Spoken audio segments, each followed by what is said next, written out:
Bonjour, très heureux de vous retrouver aujourd'hui pour cette dévotion hebdomadaire et j'aimerais aller avec vous dans l'évangile selon Luc au chapitre 24. Luc chapitre 24, verset 1er. Ce passage nous parle d'un fait glorieux, d'un fait magnifique. Voilà Luc chapitre 24, verset 1er. Il est dit, le premier jour de la semaine, elles se rendirent à la tombe de grand matin en apportant les aromates qu'elles avaient préparés. Elles trouvèrent que la pierre avait été roulée de devant le tombeau. Elles entrèrent, mais ne trouvèrent pas le corps du Seigneur Jésus. Comme elles étaient perplexes à ce sujet, voici que deux hommes se présentèrent à elles en habits resplendissants. Toutes craintives, elles baissèrent le visage vers la terre, mais ils leur dirent, « Pourquoi cherchez-vous le vivant parmi les morts? Il n'est pas ici, mais il est ressuscité. Souvenez-vous de quelle manière il vous a parlé lorsqu'il était encore en Galilée et qui disait, il faut que le Fils de l'homme soit livré entre les mains des pécheurs, qu'il soit crucifié et qu'il ressuscite le troisième jour. » Et elles se souvinrent des paroles de Jésus. Du tombeau, elles s'en retournèrent pour annoncer tout cela aux 11 et à tous les autres. C'était Marie-Madeleine, Jeanne, Marie, mère de Jacques, et les autres avec elle le dirent aux apôtres. Mais ces paroles leur apparurent comme une niaiserie et ils ne crurent pas ces femmes. Mais Pierre se leva et courut au tombeau. En se baissant, il ne vit que les bandelettes qui étaient à terre. Puis il s'en alla chez lui dans l'étonnement de tout ce qui était arrivé. Amen. Que Dieu puisse bénir encore cette parole dans notre cœur. Il est dit au verset 2, ils trouvèrent que la pierre avait été roulée de devant le tombeau. La pierre était roulée. Le verset 3, elles entrèrent mais ne trouvèrent pas le corps du Seigneur Jésus. Verset 5, pourquoi cherchez-vous le vivant parmi les morts? Et enfin le verset 6, il n'est pas ici mais il est ressuscité. J'aimerais vous parler justement de ce thème, Jésus-Christ est ressuscité. Alléluia! Jésus-Christ est ressuscité. Je veux cette semaine proclamer que Jésus est réel. Amen. Il est aussi réel que vous et moi. Lorsque nous lisons dans l'évangile selon Matthieu au chapitre 14 verset 26, il est dit que quand les disciples le virent marcher sur la mer, ils furent troublés et dirent c'est un fantôme. Et dans leur crainte, ils poussèrent des cris et dirent c'est un fantôme. Et chez beaucoup de gens dans notre monde, Jésus est un personnage mystique. Il est un spectre, il est un fantôme, il est une légende, il est quelqu'un de vague. Mais en réalité, Jésus n'est rien de tout cela.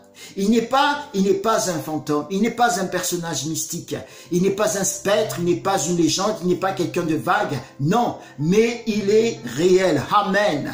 Est-il réellement ressuscité dans ta vie? Parce que si tu ne le réalises pas, si tu ne réalises pas réellement tout cela, ta foi est alors morte. Il est ressuscité.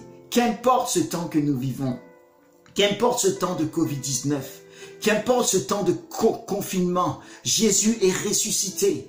La Bible nous dit dans Hébreux chapitre 13 verset 8, Jésus-Christ est le même hier, aujourd'hui et éternellement. C'est parce qu'il est ressuscité que nous avons de l'espérance, mes bien-aimés. Alléluia. Ressuscité. Ressusciter, c'est se lever de la mort, passer de la mort à la vie. Et Jésus-Christ s'est levé de la mort. Il est passé de la mort à la vie. Le tombeau est vide. Donc, Jésus-Christ est vivant. Il est bel et bien vivant et réel. Et il veut davantage être une réalité dans nos vies. Amen. Cette semaine, en jeudi, je crois, ils ont passé le film La Résurrection du Christ et certainement beaucoup l'ont vu. Lorsqu'il est passé au cinéma, certainement vous êtes partis le voir ce film et lorsqu'il est passé jeudi, vous l'avez vu. Et à un moment, on voit le tribun avec ces hommes chercher le corps de Jésus parmi les morts parce qu'ils ne croyaient pas en la résurrection de Jésus. Il fallait absolument qu'ils trouvent le corps. Mais ils n'ont jamais trouvé de corps. Alléluia. De même, les gens peuvent continuer de chercher aujourd'hui Jésus parmi les morts. Mais ils ne le verront jamais parmi les morts. Car il est ressuscité. Nous sommes dans ce passage où c'est le premier jour de la semaine et les femmes vont apporter des aromates pour mettre cela sur le corps de notre Seigneur Jésus. Et lorsqu'elles vinrent au tombeau, elles virent que la pierre était roulée.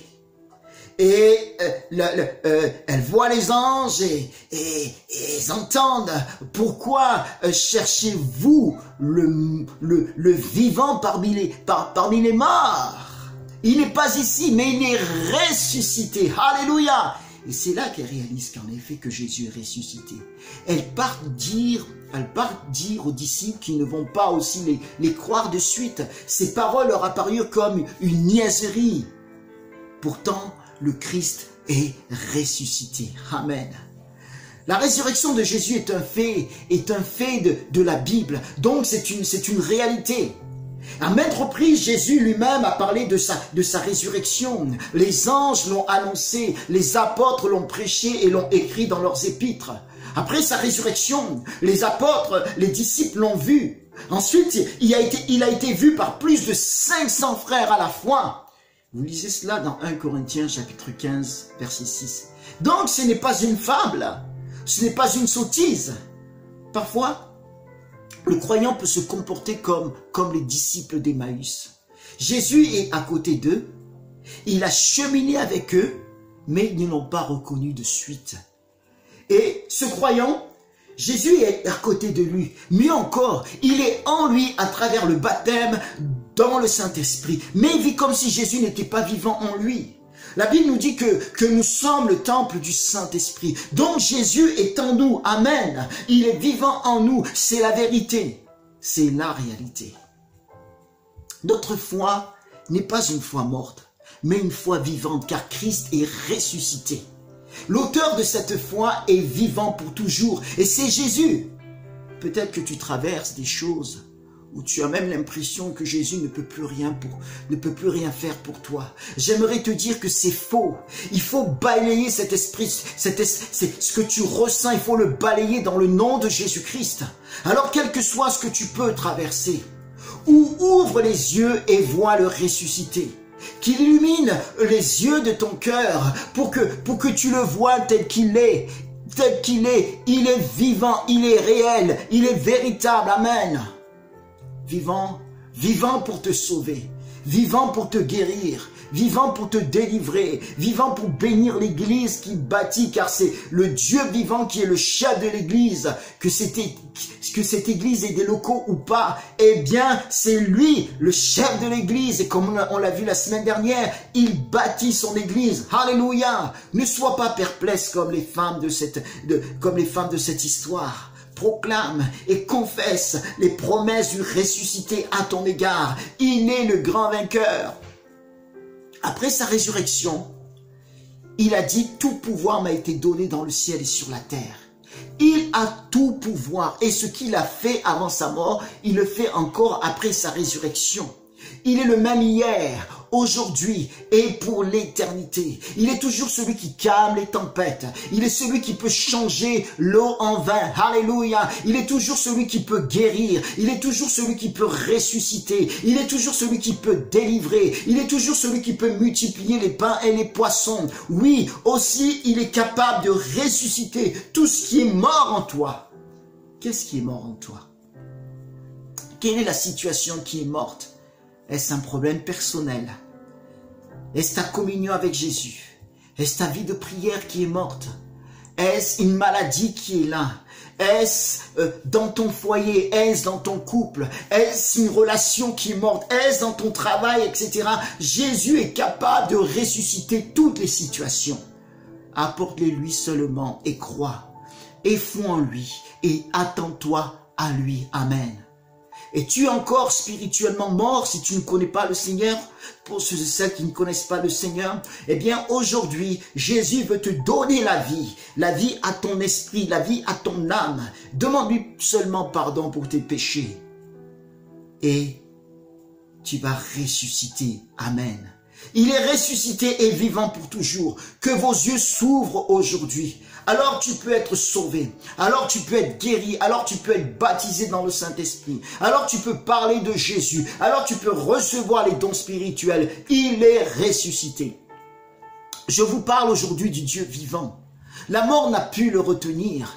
Pourquoi cherchez-vous le vivant parmi les morts? Bien-aimé, dans le péché, Jésus est vivant pour délivrer quiconque du péché. Dans la maladie, Jésus est vivant pour guérir. Dans la souffrance, Jésus est vivant pour délivrer. Dans la tristesse, Jésus est vivant pour donner la joie. Dans l'angoisse, Jésus est vivant pour donner la paix. Dans la confusion, Jésus est vivant pour donner une direction. Dans les problèmes des foyers, Jésus est vivant pour tout solutionner. Oui, dans les problèmes financiers, il est vivant pour pourvoir. Dans l'abattement, il est vivant pour relever.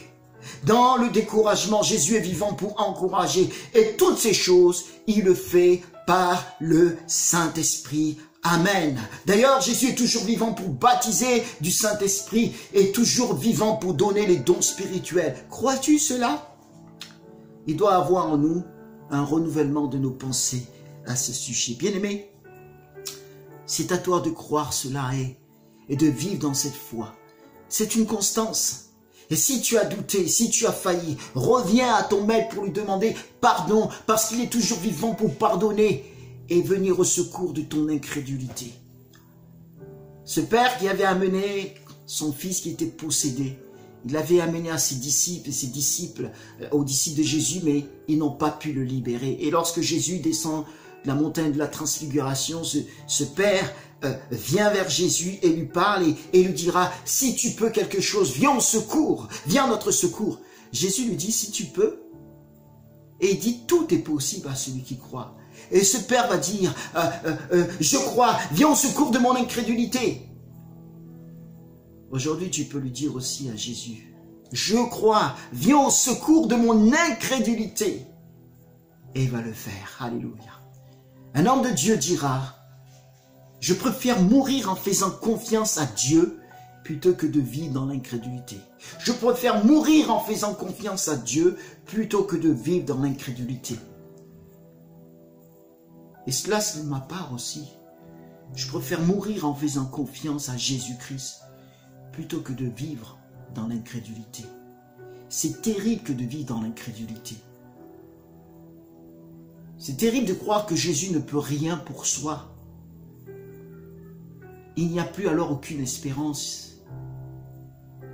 Ce sera vanité des vanités et poursuite du vent. Or, il est ressuscité.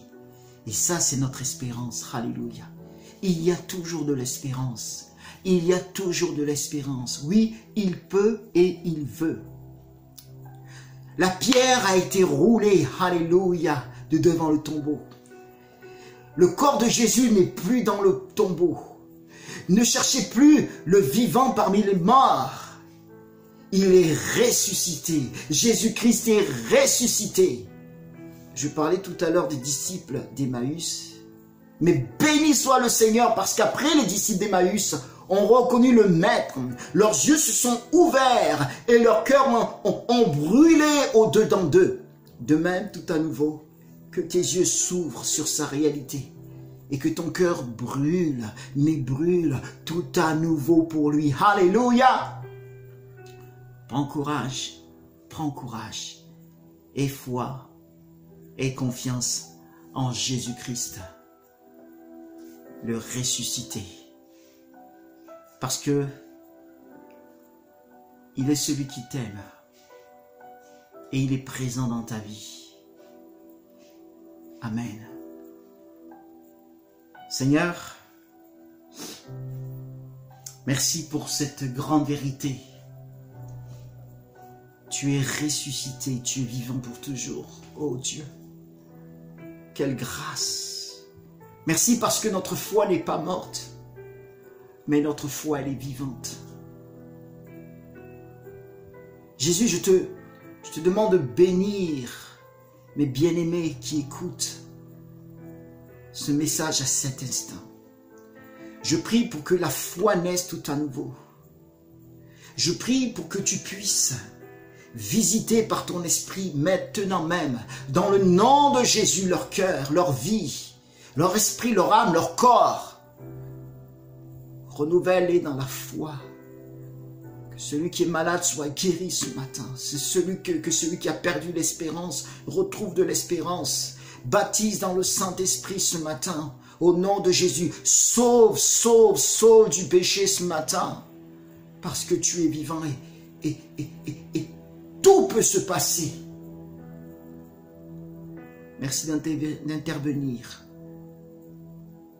Je te le demande maintenant même, dans toutes les situations, dans le nom de Jésus-Christ.